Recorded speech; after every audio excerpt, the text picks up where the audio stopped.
Hey, this is Matt from Minneapolis, Minnesota, and you're listening to the California Dreaming Podcast. Listener discretion is advised. Hello and welcome to this week's episode of California Dreaming. Before we get started, I have a few notes about the show. This is an independent one-woman podcast, which means I depend on you, the listeners, to help keep the show in production, and there are a number of ways that you can help. You can leave a nice rating and a review on Apple Podcasts or whichever platforms you listen to your shows on. You can follow me on social media, Facebook, Twitter, whatever it's called now, Instagram. Comment, share, like, all the good stuff. You can recommend the show in true crime discussion groups and forums. And if you would like to go above and beyond, you can subscribe to California Dreaming's Patreon. Starting at just $1 a month, you can gain access to dozens of exclusive, full-length episodes that you won't hear anywhere else. And if a subscription just is not your thing, you can make a one-time contribution through PayPal using my email, californiapod@gmail.com. This week, I'd like to thank Kristen, Diane S., Kara or Kara M., I'm sorry, I don't know which way to pronounce it, Key S., Lori D., and Dean S., for either joining Patreon or raising their pledge or going annual or making a contribution through PayPal. Links to everything that I just mentioned are in the show notes, and that's all I have for now. Let's get started with today's episode.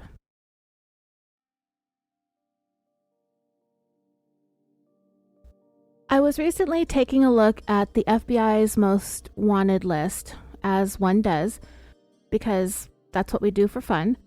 And I was reminded of one of the top 10 fugitives who was actually apprehended during COVID. And you know, I hadn't been in Nevada all that long, and I wasn't really doing all that great at the time. So when I heard that he was caught, it was one of those things that was sort of like in one ear and out the other. And the thing about this story is I did follow it for several years. And what took me so long to finally come around to it again is that I've always been interested in doing a story allegedly involving like dishonor in the Muslim religion, family honor, things of that sort. Although this may not exactly be the example that I would look for, it is known for being thought of as being sort of an honor type of crime. I actually tried to find an interesting family honor case out of the state of California, but I just really haven't been able to find one that had enough information to put together an entire episode. There is literally somebody running a chainsaw outside my window right now. I can't tell if the mic is picking it up or not, but I'm just going to push through because I don't have time for this. As I was saying, I came back to this story and I just decided to go ahead and tell it as it is. So we're having yet another vacation series episode out of the lovely state of Texas. This is the 273rd episode of California Dreaming, the tale of FBI Most Wanted Fugitive number 504, Yaser Syed.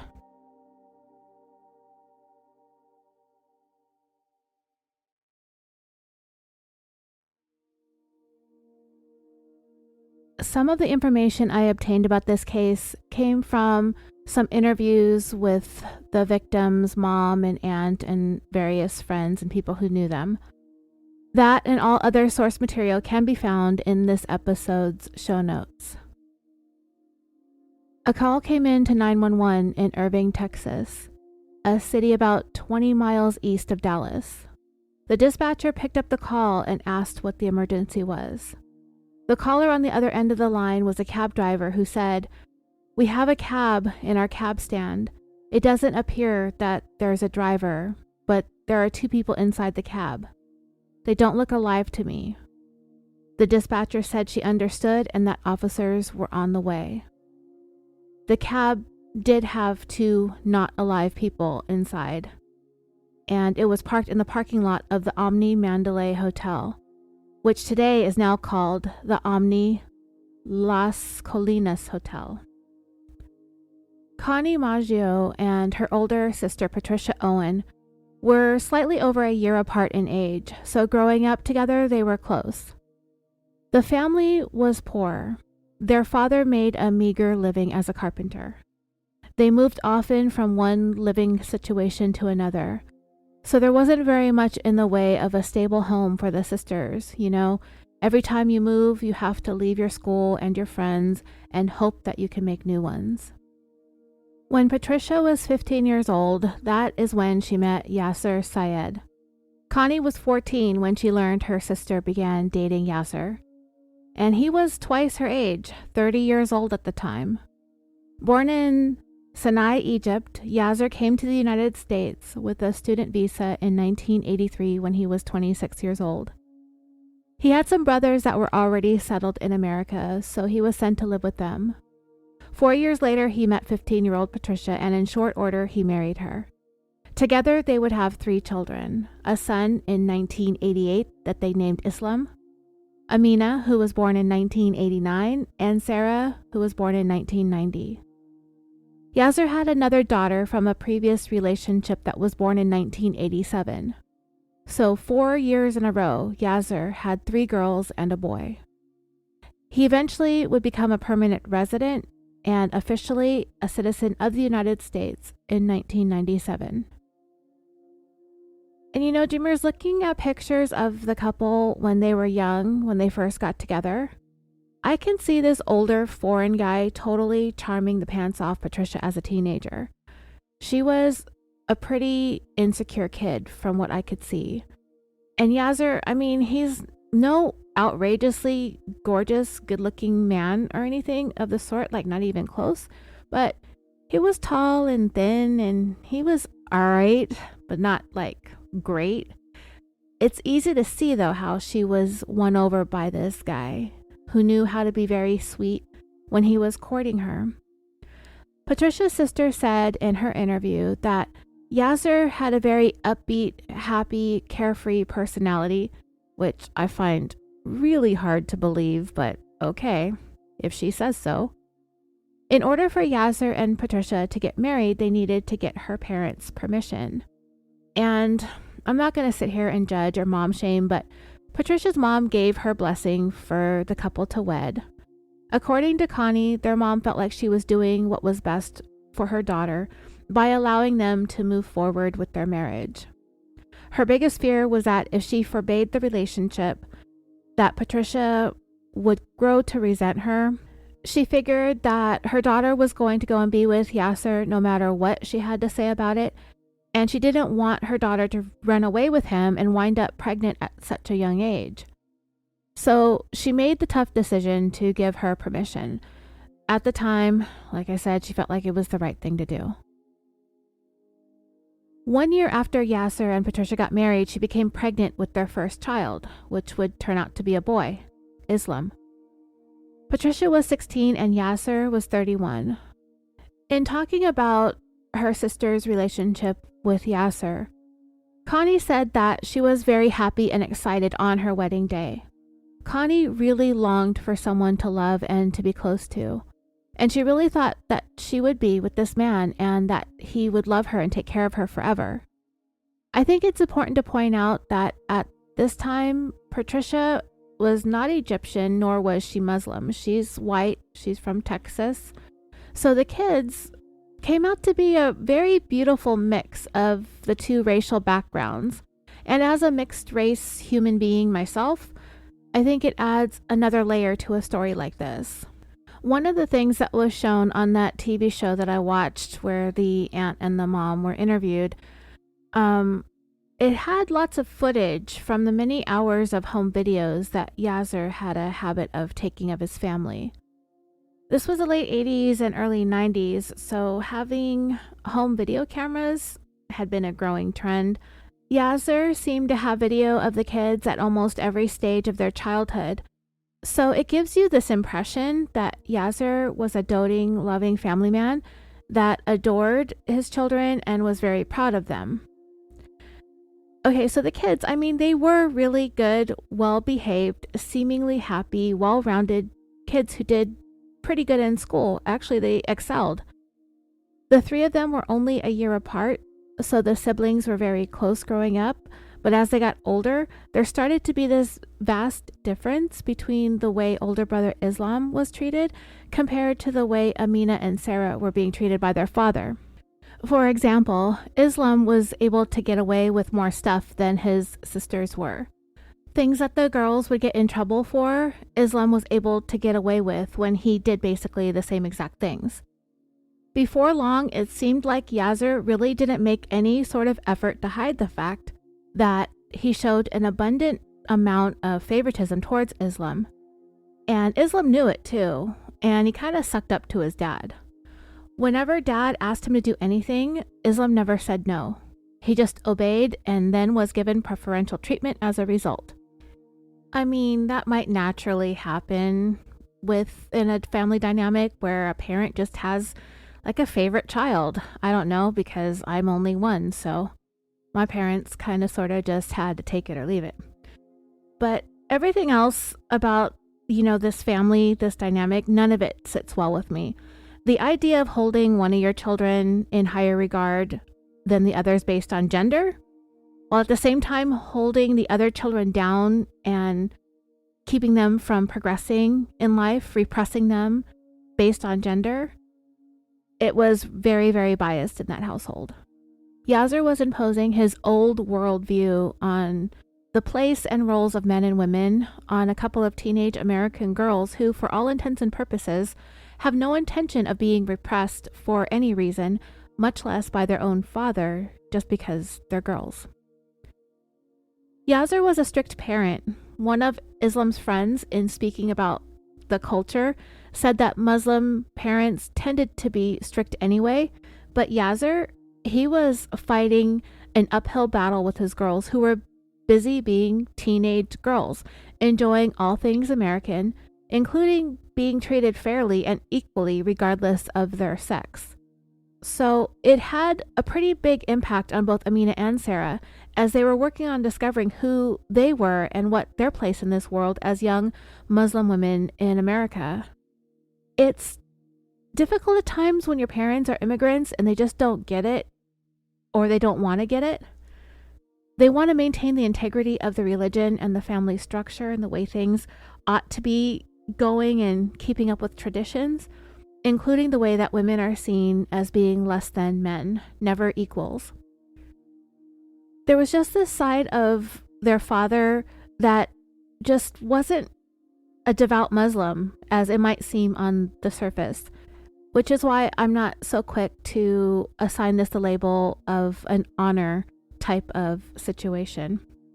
Yaser spent years working really hard at keeping control over his family, particularly his daughters and his wife. But those who knew Amina and Sarah said that they were very well aware of the fact that the two of them had actually very little to no knowledge about their religion. When you scratch the surface, Yaser wasn't even really teaching his son about religion either. The only aspect of the whole concept of family that Yaser had twisted around in his mind that he even actually cared about was the control that he kept over his family respecting him and respecting his authority. He didn't share with them any nuggets of wisdom or why it is that Muslims do the things that they do and why they do things the way that they do them. Because, all of you out there listening, we have this idea that Muslim women in other countries around the world who are treated, not just Muslim women, but any, country where women are suppressed. All around the world, they're treated as second-class citizens. And we here in America, we think, oh, well, they should rise up against the patriarchy, right? Demand equal rights, which now that I'm saying it out loud, it might not really be a good idea. But for us over here in America and in other Western countries, we are the ones that have that fight in us for us to demand our rights to just be happy and free. But not every Muslim woman feels that way and will embrace the traditional roles of women in their culture. And there's nothing wrong with that either. I mean, who's to say that these women even have any idea that there's this big, huge world out there where women are equals and respected? But here in this story with the man that we're talking about today, that wasn't the case. He never took the time to teach his children about religion, which has most people feeling like he's faking it all when he says he does everything in the name of God. If he cared about religion, it would have been a priority to teach it to his children. The only thing Yaser Syed cared about was being in charge and control of his family at all times, by any means necessary. The most important thing to Yaser was that he was in charge of everything at all times, even when he wasn't looking. A moment ago, I brought up how he took lots of home videos, and it's pretty clear that his camera is almost always particularly focused on his daughters. They show footage of either one or both of the girls being filmed by Yaser. Sometimes he's sitting in his car spying on them. He would just keep his camcorder trained on the girls as they walked out of places, out of work or out of school. In one of them, one of the girls reached the car. She opened the door and asked Yaser if he was some sort of secret agent. It's just really unsettling to see him filming all the time. And he's following whatever direction that the girls are moving in, and he's zooming in on them, and they're not doing anything. People just don't stand around and film their kids standing around, doing nothing, or walking to the car, or standing in front of the house. The video I described a moment ago, where he was filming one of the girls walking towards him, he was sitting in his car in his driveway, and she was walking up to the house, maybe from school or something. His camera was pointed at his daughter, who was a distance away at first, and he zoomed out that direction. She's coming up the sidewalk, and he's just sitting there with his camera pointed at her. He's not saying anything. He's just watching, keeping his camera trained on her as she approached. It's really creepy. But no matter how much control Yaser had over his family, particularly his daughters, there was no keeping those kids from growing up. Amina and Sarah became teenage girls, American teenage girls, who were interested in being average American kids, and they were interested in American boys. In one of the home video clips that I watched, another one of those creepy videos that Yaser liked to film with his camera trained on his girls and whatever it is that she's doing in the moment, she's sitting at her computer, and he was just like hovering and filming. Come to find out, the reason he did this was so he could watch everything that they did on the computer and zoom in on their screen or phone as a way of discreetly monitoring what they were doing and who they were talking to. So in this video clip, Amina was just sitting on the computer. She has in her hand a circa 2007-ish cell phone. It's literally like the beginnings of being able to download songs to your phone that were also beginning to double as an MP3 player. So Amina's sitting on the computer and her phone is plugged into its auxiliary jack, and Yaser just is standing there with his camera. You know what? I'm just going to play the audio for you right now. I can't even start to begin to imitate this guy's voice. Let me play the clip for you from this particular video that he filmed of Amina sitting on the computer with her phone.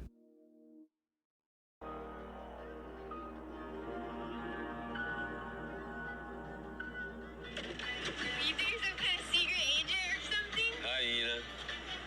That's not funny, Dad. Yeah, Yaser was weird and creepy, and his laugh is super evil, and he has one eyebrow. I mean, he sounded like an evil cartoon character. And just looking at this video and watching him hover while Amina uncomfortably tries to not be the constant center of her father's obsessiveness, it doesn't even have to be said or explained as to what was going on in the video. This guy is basically stalking and obsessed with his two girls. Yaser made a habit of regularly checking on their phones, going through their contacts, checking their call log, text history. He wanted to know who they were talking to and texting, and sometimes he would just take the girls' phones away altogether. Never Islam, though. Yaser's son was never subjected to this type of scrutiny, and he also has one eyebrow. In fact, Yaser actually started to recruit Islam to spy on his sisters on his behalf. Islam would be instructed by his dad to show up at their school early before they got there and just sit in the parking lot and watch them to make sure that they showed up, that they weren't ditching or sneaking off somewhere. He would also keep tabs on who his sisters were hanging out with. So it was really weird and cringy for their friends to know that the girls were always being watched by their older brother in order to be able to report things back to their father. When Amina and Sarah were 15 and 14 years old, respectively, in 2004, the two of them signed up to learn Taekwondo, and their instructor was among those who was interviewed on that Investigation Discovery episode that I watched about this story. He said the girls' mom brought them in because they expressed an interest in learning more about martial arts.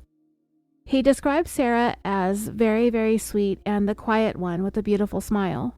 She was the younger of the two, so it was usually her sister that was more talkative and a little bit more involved, while Sarah would be more of the observant one.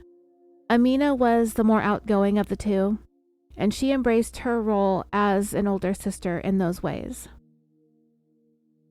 Amina and Sarah, in speaking about the way that they looked, were also very differently complected. The older one, Amina, she had tan skin, but she was a little bit lighter complected than Sarah. She had lighter hair and green eyes, and Amina had black hair and brown eyes. Both of the girls were incredibly beautiful. It's just, Amina had some striking features.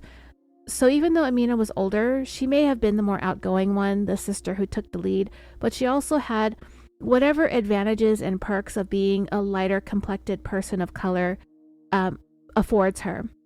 Sometimes those factors do play into your role in the family, and the Taekwondo instructor described Amina as a bit of a smart aleck, a sassy teenager, He said she was funny and beautiful, but at the same time she tended to go through each day with a big, huge chip on her shoulder. But sounds like a basic teenage girl with an attitude, to me anyway. And at the Taekwondo lessons, there was another teenager, a boy named Joseph, that took a liking to Amina. Whenever she showed up for class, he really couldn't hide the fact that he was happy to see her, and after a while, they started talking and they began to catch feelings for each other. And soon they were a couple, Amina and Joseph. And Amina would go to her Taekwondo instructor and warn him to not let her dad know that she had been seeing Joseph. He thought it was kind of weird, but he also thought that there was a seriousness about it, that Amina could really get into some trouble if her dad found out that she was seeing a boy. During this segment of the Taekwondo instructor's interview, as he's speaking, the show is playing more of Yaser's camcorder video footage. This one bothered me so much that I, again, can't even put into words how utterly creepy this whole entire thing was. And is, because I'm sure that Yaser has not uncreepied himself since then. So he's at a restaurant and he's taking video of Amina across the table from him. I'm just going to play the clip for you because I can't even begin to convey how weird this whole exchange is. Would you turn that off so I can talk to you? You take a picture? You didn't ask me, I'm not asking you. But that did seem a little odd to me. And that's when I started taking it a little more serious. Like, okay, something really bad could happen. I just didn't know what. What are you doing here? Spending your money? What else would I Oh, be no, doing? that's bad news.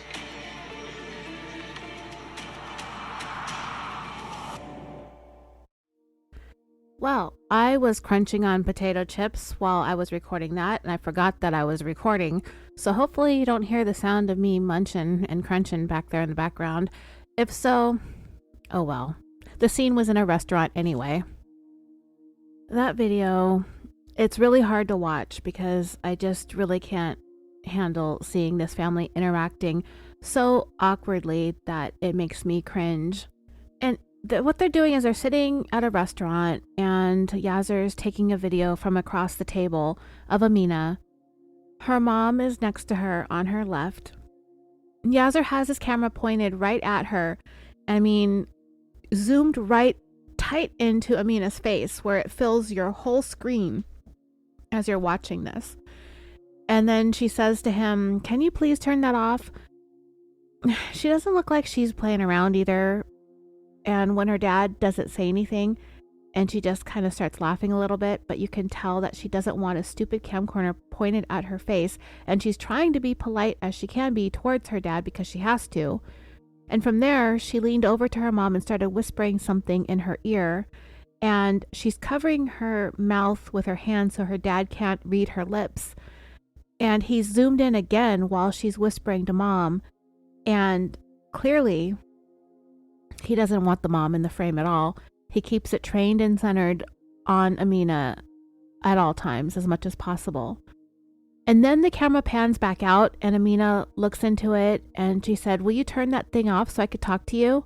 Then it shows Amina holding a digital camera and she started taking pictures of Yaser. And he said, "You take picture?" And she said, "Yeah, you didn't ask me, so I'm not asking you." Her mom, Patricia, leaned into the frame and looked at the pictures that are coming up on the camera screen. And she's trying to laugh at this whole weird family moment, but the entire exchange is just gross. Then it cuts to some camera footage of Yaser sitting at the table, and he says, "What are you doing here?" And Amina replied, "Spending your money. What else would I be doing here?" And Yaser replied, "Oh no, that's bad news." And then without saying a word, he motioned his hand across his neck twice. You know, the international sign to cut something off. I might just mess around and take a video of that scene and show it to you all listening, because this guy will creep into your nightmares, I swear. Then it cuts to another home video taken by Yaser. This time he was busy filming Sarah working as a cashier at her job. I believe it's at a Kroger.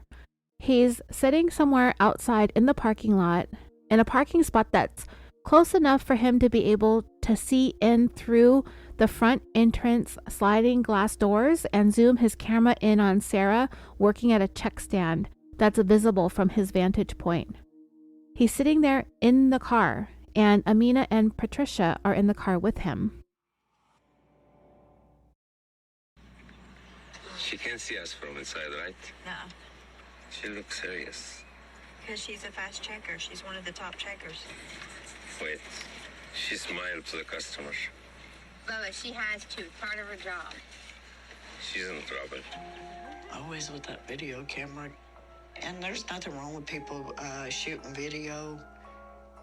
It's just creepy that you have it all the time. Okay, you ready? She opened conversation too. She's really in trouble. Here we go, guys. I'm kind of tired. We can spy on Sarah another day. He went to their school and watched them come in and out. So the video starts up with Yaser saying, "She can't see us from inside, right?" And Patricia says no. And then Yaser says, "She looks serious." And Patricia said, "Because she's a fast checker, she's one of the top checkers." And then it got weird. Yaser then noticed Sarah smiling and he says, "Wait." She smiled to the customer. Amina chimed in and said she has to. It's part of her job. And Yaser said she's in trouble. Even Patricia's sister commented that it was so creepy how Yaser always had that video camera in his hand. I mean, that right there will have you growing up feeling weird and probably in need of therapy when you become an adult. To have your dad following you around everywhere you go with a camera, filming unimportant stuff. This story took place back in 2007, 2008, but not everybody had a camcorder with them all the time. Phone cameras were still a little shaky, but this guy literally walked around everywhere with the video camera just to be able to zoom in on his daughters and every single little movement that they made. So yeah, it's really weird. And he was constantly filming, and it was always his girls. The video then cuts back and it captures Yaser saying, "She opened conversation too. She's really in trouble." This guy, his voice, his bizarre way of saying things, it's scary to me anyway. Amina chimed in on that video again and said, "Can we go, guys? I'm kind of tired. We could spy on Sarah another day." Yaser spent a great deal of time sitting in his car watching his daughters come and go from school and work. He would watch them go in and he'd watch them come out. He'd sit outside their jobs for hours watching to make sure that they didn't talk to any boys. Amina and Sarah's dad absolutely forbid them from dating American boys. They were both set to be in arranged marriages. However, as I mentioned earlier, Amina had begun a relationship with that young man from Taekwondo, Joseph. At the time, Amina was 16. Amina and Sarah's mom, Patricia, she knew about the relationship, as did the Taekwondo instructor. But whenever there was a tournament or an event that Yaser was supposed to be at, possibly going to be at actually, Patricia and Amina went out of their way to repeatedly remind the instructor to not breathe a word about anything going on between her and Joseph. It was then that the instructor realized that things really weren't all that normal in the Syed home. There was just this level of desperation in the girls and in the mom when they begged the instructor to not breathe a word to Yaser about Amina and Joseph's relationship. What was weird about it is that it wasn't normal for the mom to be exhibiting the same kind of desperation and fear that her daughters were. It's one thing for a student to come up and ask their instructor to keep a secret from their dad.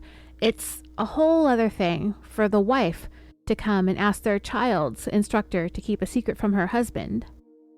And then it cuts to a clip of Yaser filming Patricia. He zoomed in, and then she says, "Will you turn it off?" "Turn it off." And Yaser asked why, and she said because. He had no real reason to be filming anybody or anything, but she also had no reason for telling him to turn it off either. Can you imagine how many times that conversation was had? Turn off the camera. Why? Because. Because why? Just turn off the camera. Why? Because why? And then you just go around and around until this guy drives you frickin' bonkers with the camera. Nobody ever looked comfortable or at ease in any of Yaser's home videos. Overall, it wasn't always that big of an issue because neither Yaser or Patricia actually showed up to very many of Amina and Sarah's events or competitions. In fact, it was always their older brother, Islam, who would show up, and the guy couldn't be any less interested in being there. It was like he was sent to keep an eye on the girls and then to come back and report to Dad if they were doing anything that they shouldn't have been doing. He was there to spy. The Taekwondo instructor thought it was weird that Amina wasn't allowed to have an American boyfriend since her mom was American and her parents were an interracial couple. But Dad was pretty hell-bent on that. His biggest rule, no American boys, no dating. But when Amina tried telling her instructor that her dad had this idea that they were going to be a part of an arranged marriage, the instructor figured Amina was just exaggerating and being dramatic. But no, it was a very real thing. And Yaser was dead serious about it. Yaser, of course, kept a close eye on his daughters from the time that they were very young. As they started getting older and wanting to find their own identities and becoming their own independent young American women, Yaser started to have to work harder at not only keeping them reined in, but making sure that he had eyes on them at all times. And being a parent like this doesn't get any easier as your children get older. It never gets easier, and it rarely ends well. A friend of Amina's and Sarah's described the dilemma of their father. They wanted to come into their own. They wanted to be independent and live their lives on their own terms. But there was always this fear of their father that was looming. Will they embarrass him? Will they shame him? Will they make him look bad? Or if they grew up to be better, smarter, or more successful than him, would it anger him? These girls literally have to dim their own lights in order for their father to be okay with being a piece of shit. So then another video comes up of Amina. Yaser's just filming her, just all up in her face as she's sitting in a rocking chair in front of him. She's wearing a work uniform or a vest that says customer service on it, and they're talking about her job. And you can hear Yaser's voice. How long you worked there? Amina replied, 2.5 weeks. Yaser said, that's all, and they make you supervisor? And she said, yep. And she's smiling from ear to ear in the video, really proud of herself. However, as the girls got older, they started testing boundaries, pushing things to see how far they could go and how much they could get away with when it came to their dad. But the more that they were trying to pull away, the more Yaser tightened up his grip. However, as the girls got older, they began to pull away. They were willing to take more chances with being themselves, even in Yaser's presence. In December of 2005, everything changed when Yaser was going through Amina's personal belongings, and he found a love note from her boyfriend from Taekwondo, Joseph. Yaser Syed straight up went ballistic. As soon as he found out about Joseph and Amina's relationship, he immediately not only pulled her out of Taekwondo classes, he pulled her out of school completely, as in school. According to their Taekwondo instructor, that would be the last he ever saw or heard from the Syed family. In cutting to another one of Yaser's creepy home videos, I'm going to go ahead and play it for you, and then I will talk about it afterwards.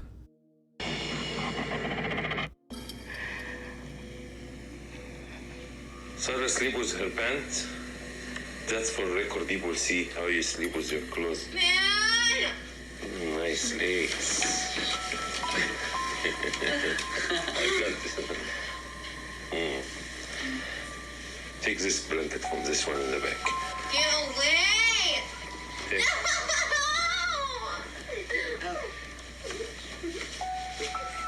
Oh, that's so creepy. Get out! Here's the other one. Get out! We just need to figure. Very nice. You know, the girls are teenage. Yeah, I'm just going to record through this wood chipper that I just discovered out below my balcony. And see how it goes. And if it sounds shitty, oh well. Leave me a 1-star review and tell me all about it. This video clip that I just played for you is hands down seriously one of the scariest things you've ever heard on the show. I'm pretty sure. This man's voice. So in this video, he has the camera pointed at Sarah's legs.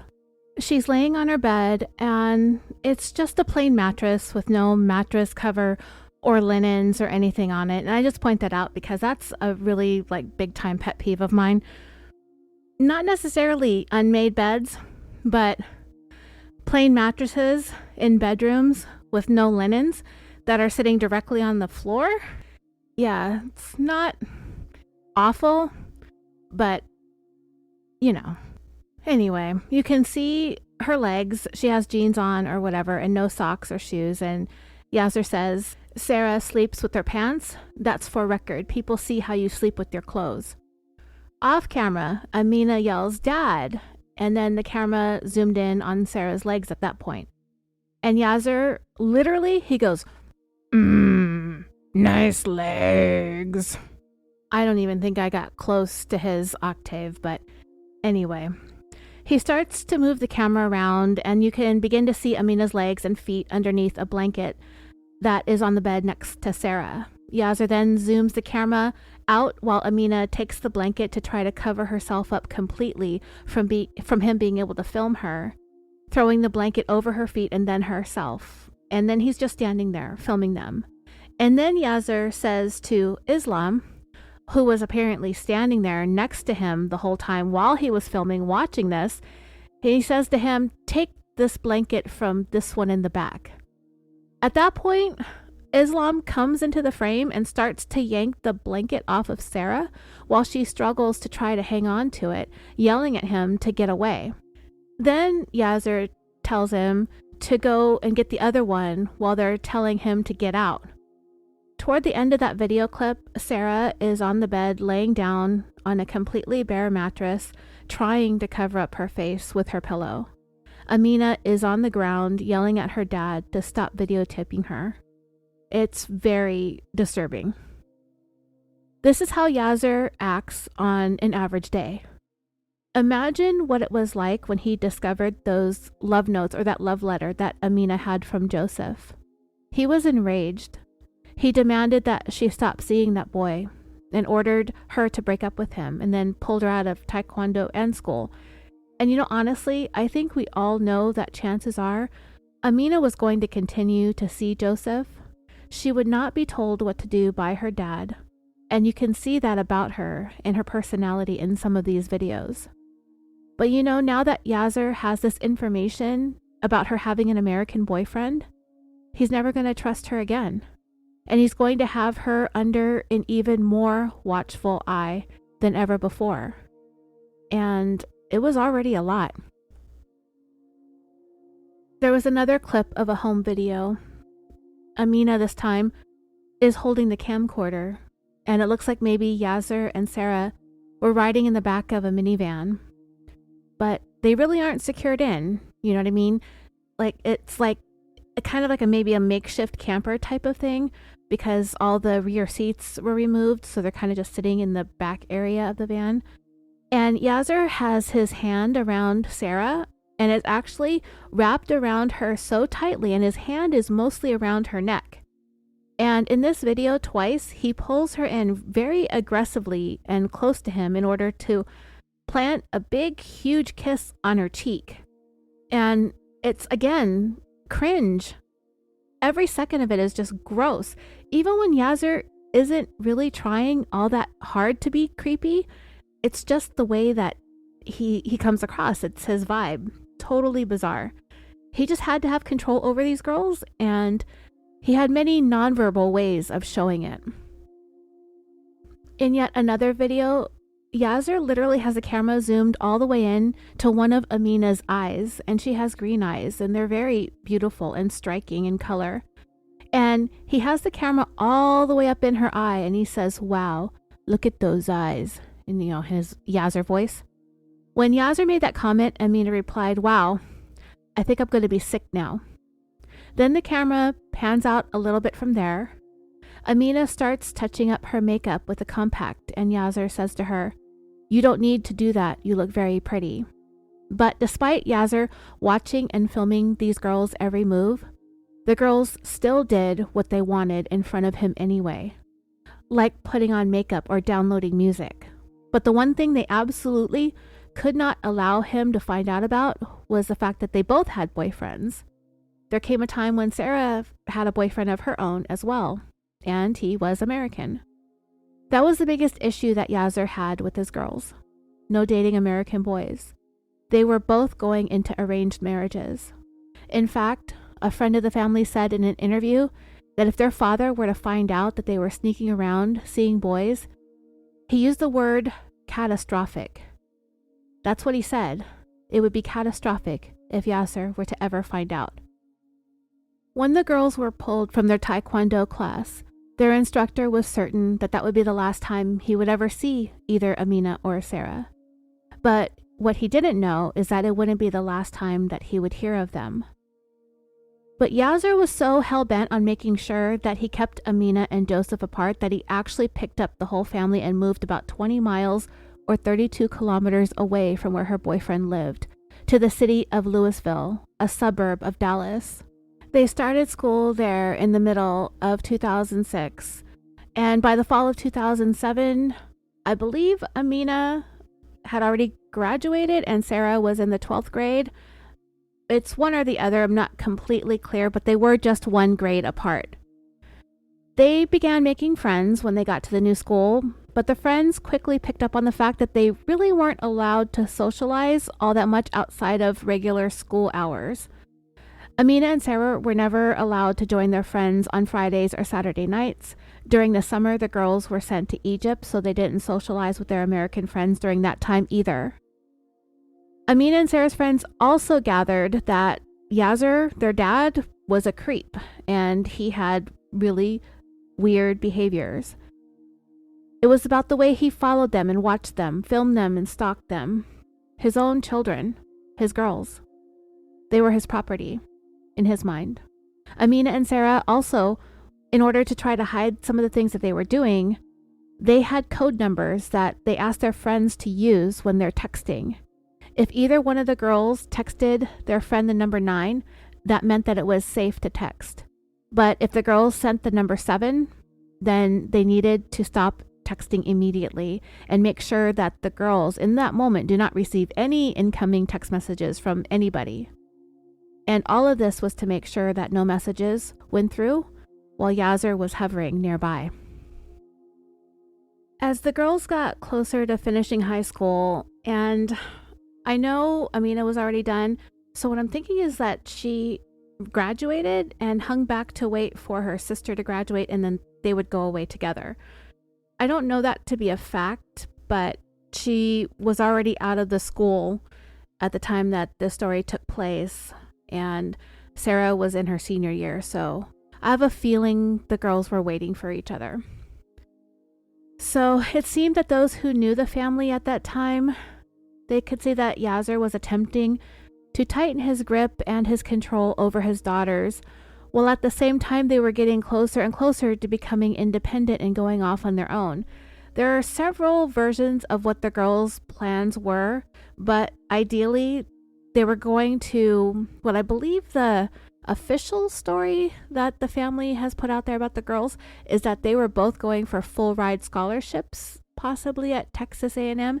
I believe that Amina had already earned her full ride scholarship. It was just a matter of Sarah catching up to her. It sounded like college was one of the girls' top priorities. At least there were options for them in the cards. They were making sure of that because they had no intentions of staying with their father any longer than they had to. Yaser Said was obsessed with his 2 daughters, and they were growing, and they were going to leave him behind, and he couldn't handle it. The older, smarter, and stronger that the girls got, the more of a threat that they became to him. Amina could feel it in her bones that something drastic was going to happen. She just didn't know what that was or when it would be, but she was ready to go, and I think, like I said, she is hanging back, waiting for her sister. And despite their situation, and despite having this controlling, overbearing father, the girls did thrive relatively well. Both Sarah and Amina, after they were pulled out of their school and they moved 20 miles away, the both of them, they met new boys and had new American boyfriends, and they were both busy doing everything that they can to hide the fact that they have these boyfriends from their father. They weren't going to have to do it forever. They eventually, like I said, were going to get away from Yaser, away from home, and go and live their lives on their terms. But Yaser, ever controlling, came to a time when he decided to secretly put a recording device in Amina's steering wheel.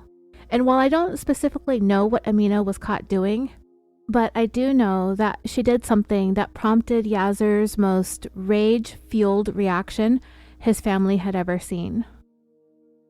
Whatever it was that Yaser found, it caused him to confront Amina in her bedroom, gun in hand.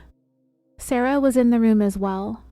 He showed the gun to the girls, showing them that it was fully loaded. He was screaming and waving that gun around.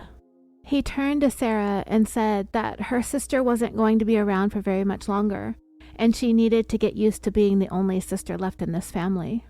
And Sarah believed him. She was beside herself, filled with all of this fear and terror that her father is going to kill her sister. She didn't know what to do or how to get help. If she tried contacting authorities, technically the guy hadn't done anything illegal yet. And this is definitely something I could see officers responding to and then turning around and walking away from. And with all of that happening, all it would do is enrage their father even more. Sarah's friends wanted to try and help by contacting the police on her behalf, but Sarah was afraid of that as well and insisted that they couldn't let anyone know what was going on with their dad, because if they tried to tell anybody, he would kill them all. come Christmas Eve of 2007. The girl's mom, Patricia, contacted her sister, who lived a state over in Oklahoma, and said that she was calling to tell her that she was afraid for her life and for the lives of her girls because Yaser had recently discovered that Amina was dating another American boy. And I'm assuming that he must have caught Amina in her car with that recording device that he planted in the steering wheel. I mean, you can imagine the potential things that Yaser could have heard Amina and her boyfriend doing or saying, but I don't even want to think about it. Patricia, their mom, was ready to get out. Yaser had hit the roof when he heard what was on the recording. She wanted to go and stay with her sister in Oklahoma, so she packed up her girls and left. A friend of Sarah's, who was interviewed about the story, said that he was very relieved and happy to get that text message from Sarah that they had left Texas for Oklahoma. And he remembered texting her back to say that no matter what happens, no matter how much time passes, don't ever come back to Texas. Stay there, far away from him, where she and her mom and Amina could be safe. Unfortunately, Patricia did not heed the warnings. It would only be 6 days later, on January 1st, 2008, that Amina would call her aunt really super upset because her mom went back to Yaser.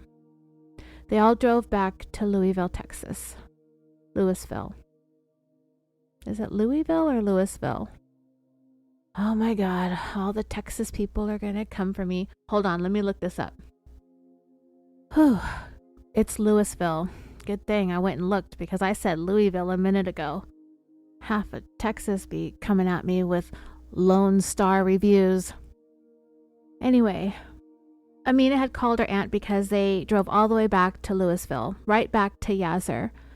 Amina asked her aunt what was she supposed to do now, and her aunt suggested that the first thing they needed to do was to go down to the courthouse as soon as possible to file for an order of protection against her father, and then to just do everything that they could to try and stay as far away from Yaser as they possibly could, because he was going to stop at nothing to track his girls down.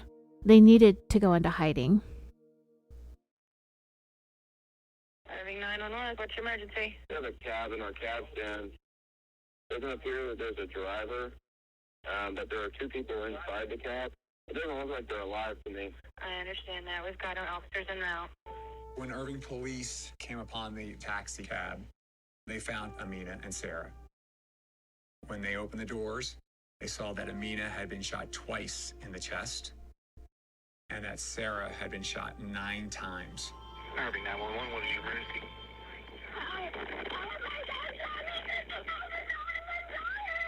What's going on, ma'am? I'm dying, that's what's up. Okay, let me transfer you. I'm gonna get fire department online, okay? Hold on one sec, okay? Oh my God.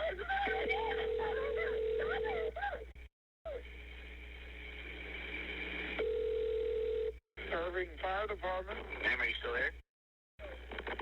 Ma'am, are you still there? All I've got is she's telling me she's dying. Are you still there, ma'am? Ma'am, what is your address? As you heard in the 911 call, a fellow taxicab driver called to report an abandoned taxi with 2 dead bodies inside. The bodies were those of Amina and Sarah, and both of them had been shot to death. Amina was shot twice in the chest, and Sarah was shot 9 times. And Sarah hung on long enough to make her own 911 call that you just heard. That was Sarah, pointing the finger at her killer, and Amina's killer. Their own father. She let the world know that it was their dad that did this to them. As soon as the Irving police got the information from the 911 call that their father was their prime and only suspect, the hunt was on for him. The girl's mom, Patricia, she was brought down to the police station sometime after the discovery of the girls' bodies. And it wasn't until they had her seated there in that interview room that they had to break the news to her that her girls were gone. It's clear that this woman carries the guilt of what happened to her children around with her, and will do so for the remainder of her days. But I'm really not going to sit here and point fingers and go through all of the what ifs. Yes, she had gotten her girls away for those 6 days at the end of 2007. And yeah, she could have stayed put, should have stayed put, whatever. Everything in hindsight is so crystal clear. But abusers like Yaser would never give up until he tracked them down. One way or another, he was going to find them. And Patricia, she had been living in fear of this man for many years. And she just didn't have the will to stand up for him for good. She caved and went home. So she knows. She knows what she did. She doesn't have to be reminded of it. Her sister said that in the end, it was just going to be too difficult for her to hide from Yaser. It was too hard. He was going to make it impossible. And so she thinks that her sister just gave up. The bottom line was Patricia had endured many years of Yaser's abuse, and the majority of the threats he made across those years were directed at her and her family. She always feared that Yaser would kill her, but she never thought for a minute that he would ever kill her girls. Sarah and Amina's story not only hit the local and state news, it went national because Yaser, in the wake of the killings, was nowhere to be found. The media was calling this an honor killing, which those close to Amina and Sarah took offense to because even though they were Muslim, there was nothing about the way Yaser raised his kids that was within the confines of the Muslim religion. The only thing he cared about was having absolute power and control over his girls. There was nothing traditionally religious about their household at all. And those who know the family do not view the murders of Amina and Sarah as being a result of an honor killing, that the girls were killed for bringing shame onto the family, but rather they were killed by a domineering and abusive father committing the ultimate act of violence and control by ending their lives. And there is and was no honor about it. They were reaching an age when they were going to be going off to college and living on their own and no longer having to be under their father's constant control. And he hated it. He'd rather them be dead. The manhunt for Yaser was on. The media had his picture and description out there all over the place. And then I saw some news footage clips of Amina and Sarah's older brother, Islam, talking to the media. And knowing what we already know about him, we know that he would be protective of his father. But he showed up on the news asking for his dad to turn himself in. He said, we'll get you an attorney and we'll do everything that we can to help you out. But because we know what Islam is like, it really looked and sounded pretty fake, like he was just putting on a show for the cameras and in front of his mom. This guy had no interest in seeing his father being made to face criminal charges for his crimes. Islam, I know he was raised and groomed to be this way, but there comes a point when you're grown and you can think freely for yourself, and he chose to stand in solidarity with his father to do everything that they could to make Amina and Sarah's lives as miserable as they possibly could. In part of the news clip, Islam says, maybe they won't put you on death row, but you can sit in prison and think about what you did. What a weird thing to say. And it just gives you a little bit of a glimpse of what this family was like. In contrast, the mom is on the same news broadcast in tears, promising that they will never stop looking for him until he's captured and behind bars. Until then, they were just going to have to keep looking over their shoulders, because as long as that guy was not in prison, paying for his crimes and what he did, nobody was safe. There was a great deal of fear in the community that this guy was out there roaming the streets. And it's coupled with the sadness and the frustration that the girls were dead and the person responsible for it was effectively getting away with it. And making matters even worse, Islam started telling, some of his friends and friends of his sisters that the two of them, his sisters, Amina and Sarah, they're the ones to blame for everything. They should have never done this, and they should have never done that, and they should have just listened to their dad and did as they were told. Now their dad was looking at going to jail for the rest of his life, possibly even be made to face the death penalty, and it was all Amina and Sarah's fault. Islam was openly and loudly blaming them for their own murders. And Yaser would remain at large for years to come.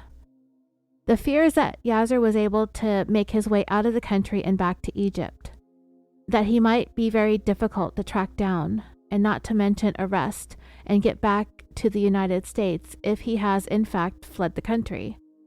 But there was no indication that his passport was ever used to fly out of the United States.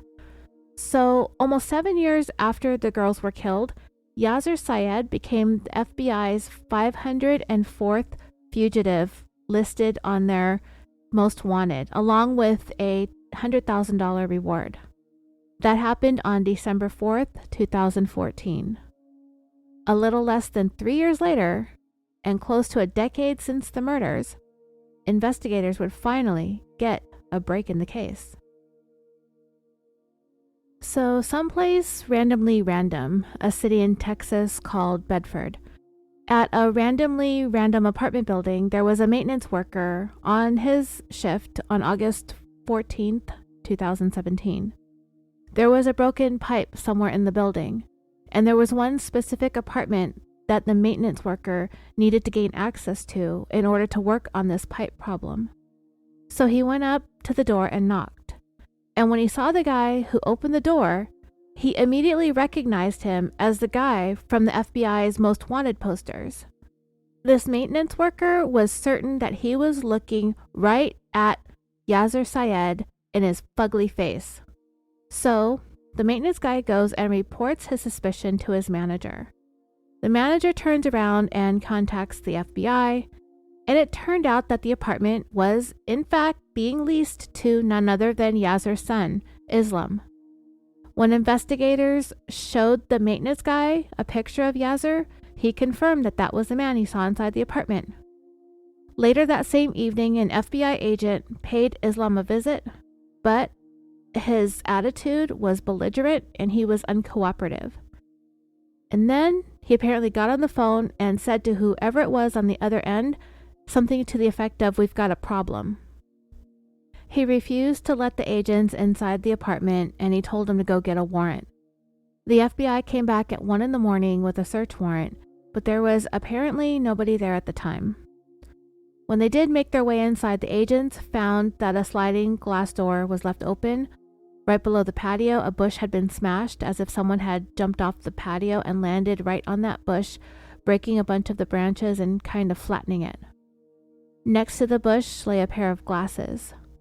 It was thought that maybe those had fallen off the person who had jumped into this bush, so they were collected.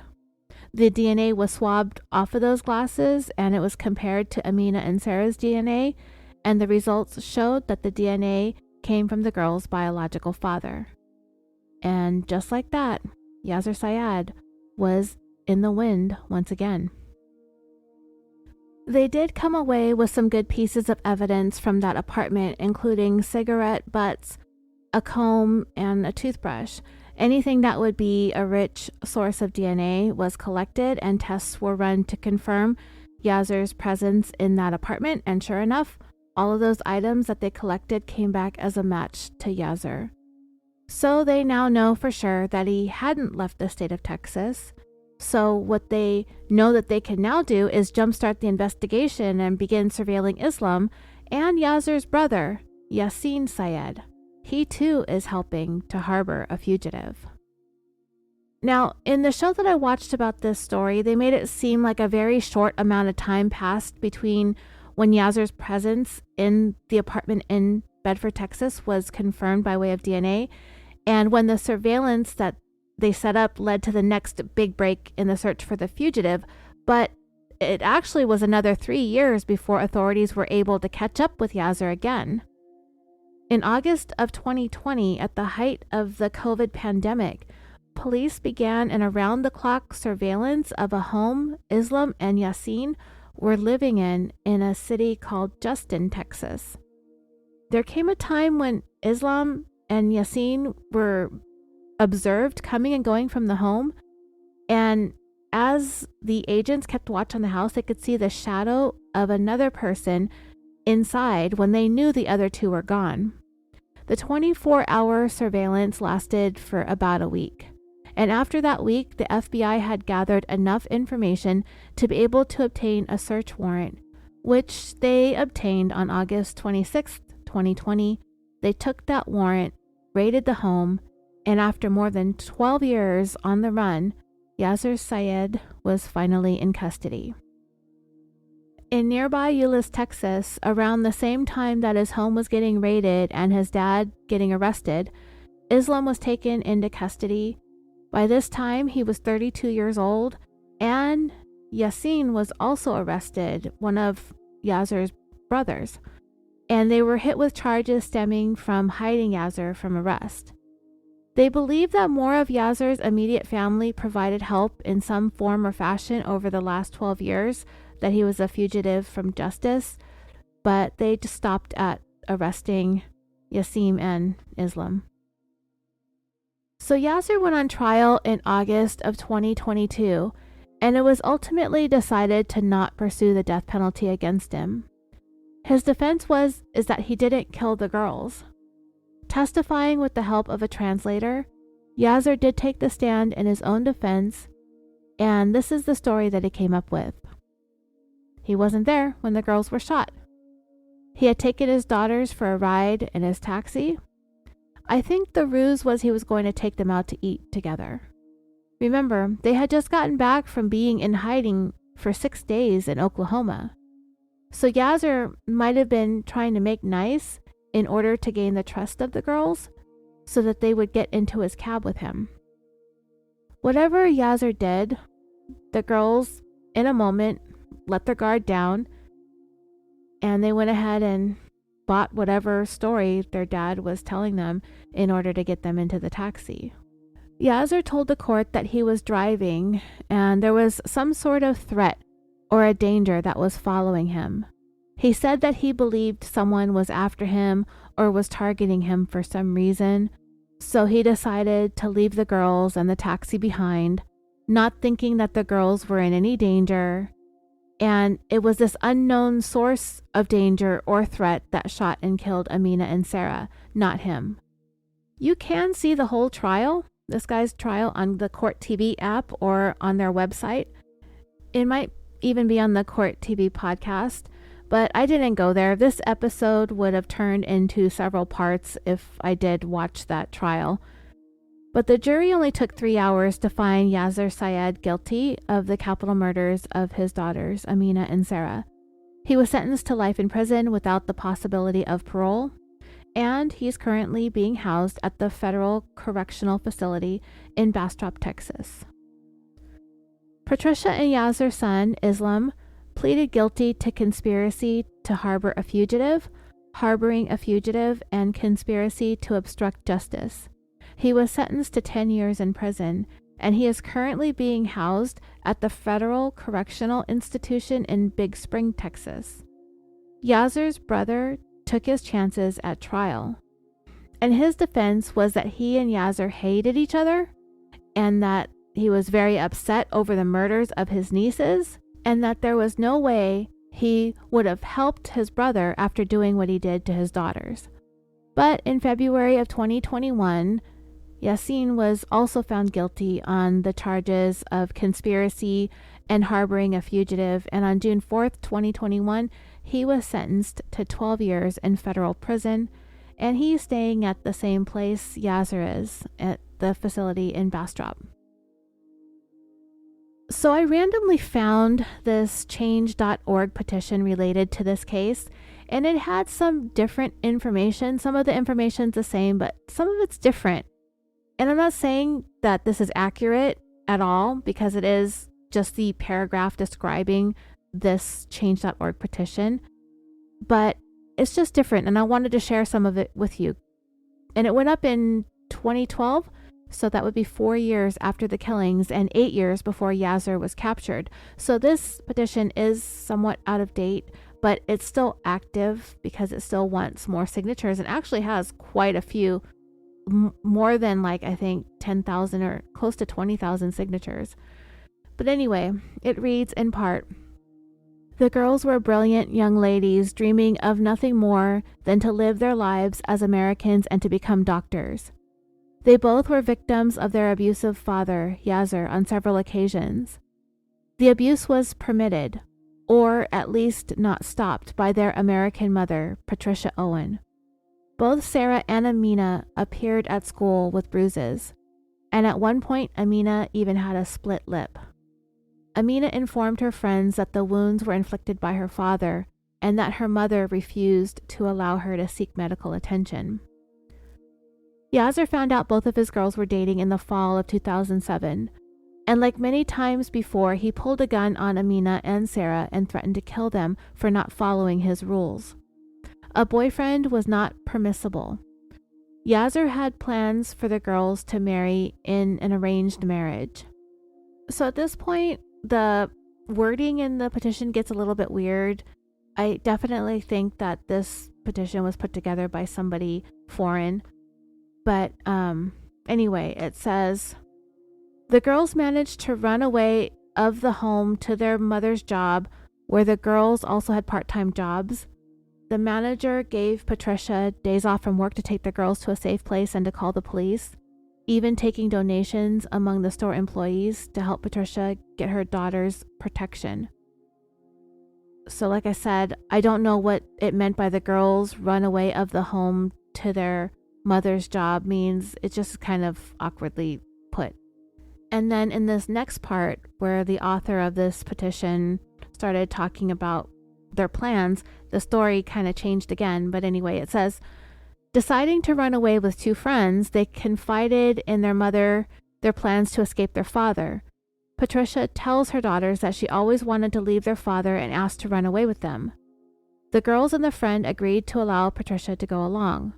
They all left their phones behind so that they could not be traced, and finally on December 25th, when Yaser left to go to work that night, they all headed for Kansas to Patricia's aunt's house. Upon arrival, Patricia told her aunt that the girls were going to run away with their friends, and she couldn't let that happen. Then Amina spoke up and said, 'My mom said she always wanted to leave my dad, so we let her come with us.' During a conversation, Patricia stated that if she took her daughters back to Texas, Yaser would definitely kill them. And now this contradicts what Patricia herself said in her interview, where she thought Yaser would kill her, but she never thought that he would actually kill the kids. And it also doesn't sound like this is a story about Patricia asking her kids if she could stow away with them because they were running away. If you remember in the interview with Patricia's sister, the girl's aunt said that 1 week after Patricia packed up the girls and fled to Oklahoma, she received a call from a very upset Amina telling her that her mom went back to their dad. So now I'm thinking, if this was an escape planned out by Amina, Sarah, and their friends or their boyfriends, and Patricia wanted to go back to Texas to be back with Yaser for whatever reason, the girls could have continued on without Patricia. So it leads me to think that Patricia was the one who took the girls with her, not the other way around like this petition is trying to describe here. By the end of the day, it was decided that it would be best to go to Tulsa, Oklahoma instead, the bigger city close to a college for Amina. The next day, Patricia bought a new cell phone and now had a number that Yaser didn't have.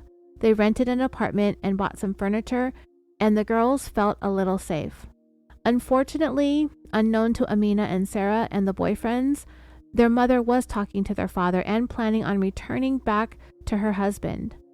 Patricia knew that there was no way her daughters would return to Texas, so she lied to Amina and Sarah, telling them that she wanted to put flowers on her grandmother's grave and that they would spend New Year's Day at their aunt's house. They arrived back in Texas on New Year's Eve when the girls learned that their mother was going back home to Yaser. Amina, angry and upset, refused to go to her father's house knowing that he would kill her. She went to her boyfriend's parents' house and called her aunt, crying into the phone, "Did you know that my mom went back to my dad? telling her that her mom had lied to her in order to get her back to Texas. The next morning on New Year's Day, Amina's friend received a text message from Sarah asking Amina to call her mom. Amina called and her mother asked her to come home again, and again Amina refused. Patricia made call after call to Amina, begging her to come home throughout the day, saying that her father had forgiven her and that they were all going to go out to eat, but Amina refused again. That evening, Patricia drove to Amina's boyfriend's parents' house to talk to her. Amina kept refusing to go with her mother and said that she wanted to go back to Tulsa, Oklahoma. Patricia, not getting anywhere with Amina, took her by the arm, telling her to hurry up, that they were running out of time. Amina gives in and goes home with her mother, and within a couple of hours, Amina and Sarah were both shot to death by their father. The next day, the girl's brother, Islam Syed, said to the media that Amina and Sarah got what they deserved because they knew the rules. The mother's actions in the days leading up to the murders are extremely suspicious. She could have returned her daughters back to their father so the murders could have taken place as planned. Either way, she failed to protect her daughters. Irving police not only refused to bring charges against Patricia, Islam, or any of the brothers of Yaser Syed, but they didn't even care to officially interrogate them. Now we know that both Yaser's son and one of his brothers would go on to be convicted some 10 years after this petition went up for their roles in helping Yaser hide from capture. The petition went on. Clearly the proof is in the pudding, and this is a double honor killing, and the FBI agreed at one point. The mother must be charged with conspiracy to murder her daughters. Sarah and Amina Syed deserve justice. Patricia has given several interviews in the past 6 years, and most of them are very contradictory. This should be taken as proof that the information is not clear, and search deeply into these murders. Please join us in the fight for justice for Amina and Sarah Syed by calling the Irving police to revise this case and interrogate Patricia Owens and Islam Syed. So for me, I tend to agree with the friend of the family who said that nothing about what Yaser did to Amina and Sarah had anything to do with honor, but rather it was all about him having a stranglehold over the women in his life. But to accuse their mom of conspiring to commit murder along with Yaser, I never really saw any indication that she willingly helped the girls directly to their death. I think she helped convince them to come home and to get into that taxi with Yaser, but it's very possible that she was doing so under duress.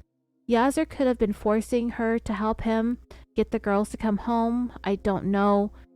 And I'm sure that their mom lives with a ton of regret and will continue to do so for the rest of her life.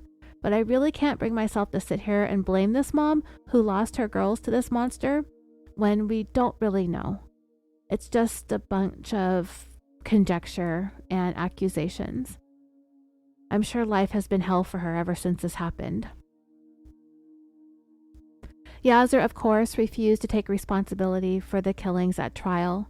Remember, his story was that he was being followed by a threat, so he parked the cab and abandoned it and his girls, leaving them behind to be shot and killed by that threat instead. Even though that absolutely sounds like something Yaser would do, that's not what happened.